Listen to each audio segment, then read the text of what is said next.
Hi guys, hey, it's Captain Dave Schneider. It's a guide's life. You all been here before. You all know the drill. Listen, I'm apologizing ahead of time for the audio. The wind's howling pretty good. I got my muff on the mic, so hopefully everything's all right. You can hear me good.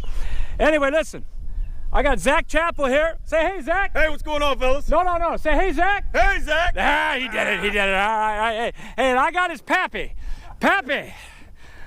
Everybody say hi to Steve Chappell. Say hi, hey. Steve. There he is right there. This is Steve Chappell. This is father and son here. We're out here on Lake Okeechobee. You know where we're at, and you know what we're doing. Listen, there's a little excitement in the camp right now. A little. There's a little excitement. You guys all know about Big Rhonda? Hey, listen. Big Rhonda's probably still alive someplace in the lake, but she's dead to us. What happened, Zach? Hey, Zach caught a monster. I believe I'm gonna name it Buster. Buster! That's it, baby. Buster's the new champ. Buster's in the house. Buster's in the live well. You're gonna get a look at her in just a minute. Whoo! 9 pounds and, well, it's 9 pounds and 9.5 ounces. That's exactly the official weight. It's the best I could do. It looked like 12 pounds when we brought it in, man. It's got the biggest head I've ever seen. It's 27 inches long. It's a monster. Buster is her name. Buster is her game. Listen. That fish, honest to God, that fish took a float. We're shiner fishing. Yep. That fish took a float and it went down just like Big Rhonda did, actually.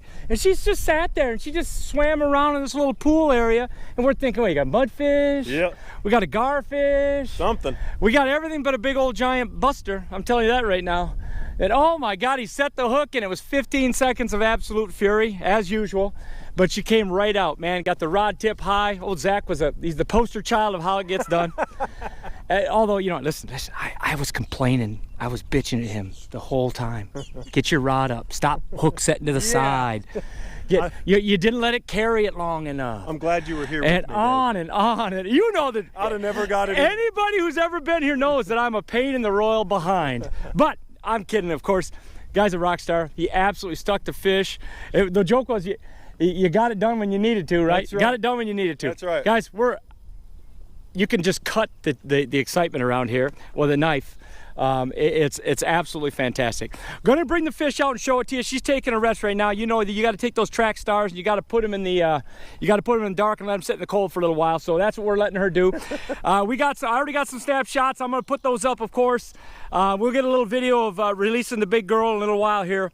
But anyway, this is Captain Dave. We'll be back.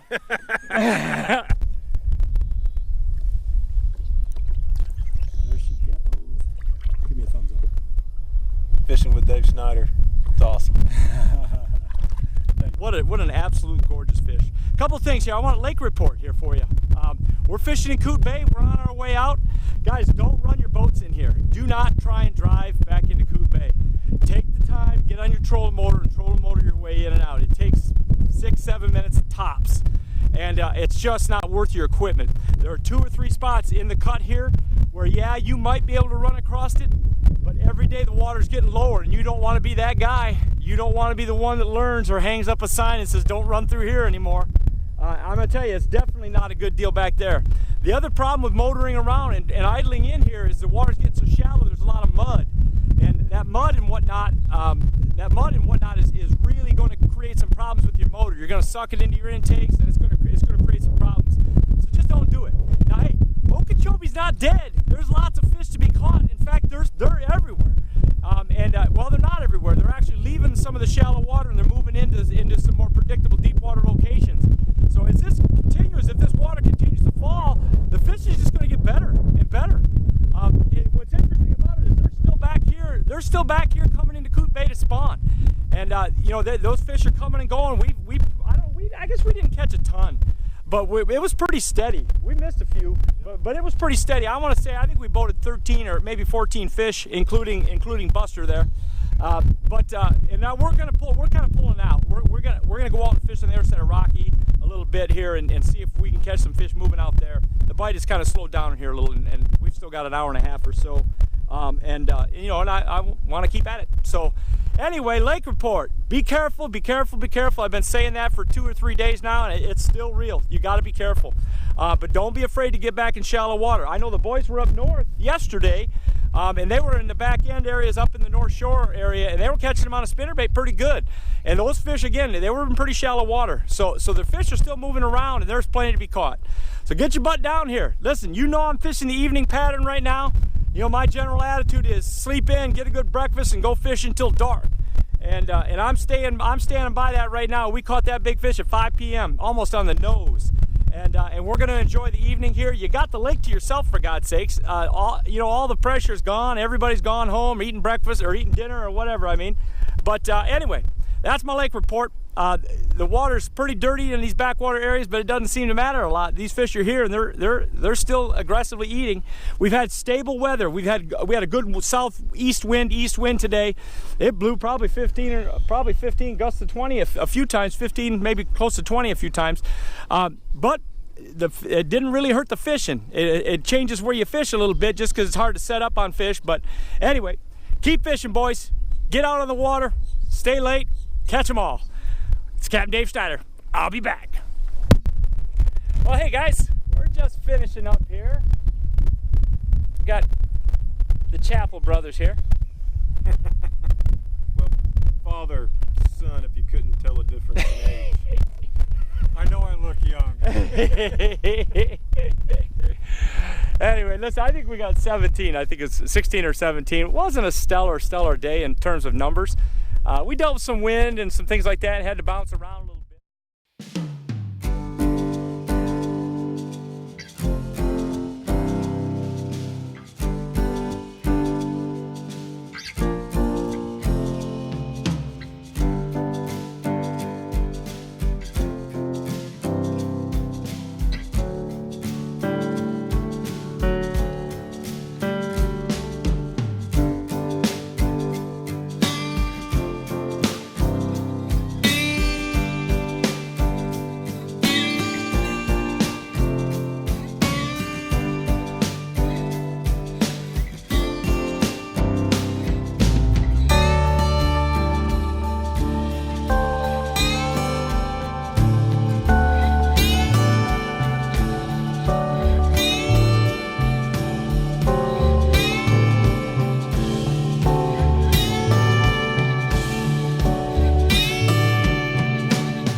Here we go, Nate. Stay stacked. Stay stacked, Nate. No cheap shots, no blocks. That's clean. That's clean.